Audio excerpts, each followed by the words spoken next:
Hello.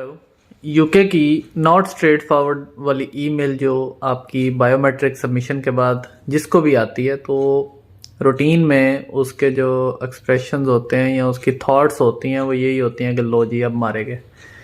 अगर real time इसको देखा जाए तो इसमें प्रॉब्लम आ रही है, बिल्कुल मारे जाने वाला ही हिसाब है, क्योंकि उसमें एक तो आपका जो डिसीजन है वो इन टाइम नहीं आना।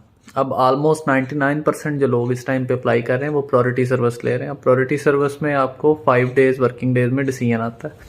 अगर आपको नॉट स्ट्रेट फॉरवर्ड की ईमेल आ जाती है तो ये जो टाइम है ये 15 डेज़, 15 से फिर 15 डेज़ और इवन इससे भी जो है वो प्रोलॉन्ग कर जाता है। उस सूरत में डेफिनेटली जिस स्टूडेंट को ये ईमेल आई होती है वो परेशान होता है कि अब हम क्या करूँगा, नेक्स्ट मेरी इनटेक ये है, मेरी लास्ट अराइवल डेट्स ये हैं, इसमें ये सारी चीज़ों में मैं कैसे मिक्सअप हो जाऊँगा। बहुत सारी क्यूरीज आती हैं कि जी हमें ये ईमेल आ गई है, अब उसके बाद हमें कुछ नहीं है और स्टिल वी आर वेटिंग। उसमें 2-3 तरह की चीज़ें होती हैं। अगर तो आपको नॉट स्ट्रेट फॉरवर्ड की ईमेल आई है तो ज़्यादा चांसेस हैं कि आपको साथ में एडिशनल डॉक्यूमेंट्स की जो है वो भी रिक्वेस्ट होगी। यानी सम टाइम होता है कि आपको सिर्फ नॉट स्ट्रेट फॉरवर्ड की ईमेल आती है और साथ में कोई एडिशनल डॉक्यूमेंट वो नहीं मांगते, और इवन बाद में भी 10 to 15 डेज गुजरने के बाद भी नहीं मांगते और आपका डिसीजन आ जाता है, बीआरपी लेटर आ जाता है, यानी अप्रूवल आ जाती है।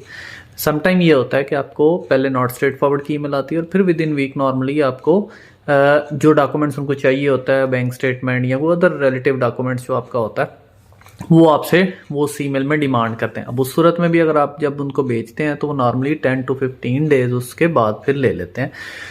एट द एंड जो इसमें इशू ये आ रहा होता है क्योंकि आपकी जो लास्ट अराइवल डेट्स होती हैं वो इफेक्ट कर रही होती हैं और आपको डिसीजन टाइम का नहीं पता चलता। यानी कि अब आप जो है वो रहमो करम पे हैं यूकेवीआई के कि वो आपको 15 दिन में फ्री करे, 20 में करे, 25 में करे, महीना। इवन कुछ ऐसे केसेस जो मैंने अभी रिसेंटली देखे हैं उसमें 1.5 मंथ तक जो है वो स्टूडेंट्स को वेट करवाया गया और उसके बाद फिर उनके डिसीजन आए, और इवन स्टिल जो है वो वेटिंग पे हैं कुछ लोग। तो अब इस पे लोग पूछते हैं, स्टूडेंट्स पूछते हैं कि आप बताएं कि कितनी देर में रिप्लाई आ जाएगा। तो जब आपको ये इस तरह की ईमेल और इस तरह का सिनेरियो क्रिएट हो जाए तो कोई टाइम फ्रेम नहीं है, किसी के पास ऐसी कोई इन्फॉर्मेशन नहीं है कि वो आपको बता सके एग्जैक्टली कि ये अब कितना टाइम लेंगे। ये इट्स अप टू द यूकेवीआई कि वो आपको कितनी देर में स्पेयर करते हैं।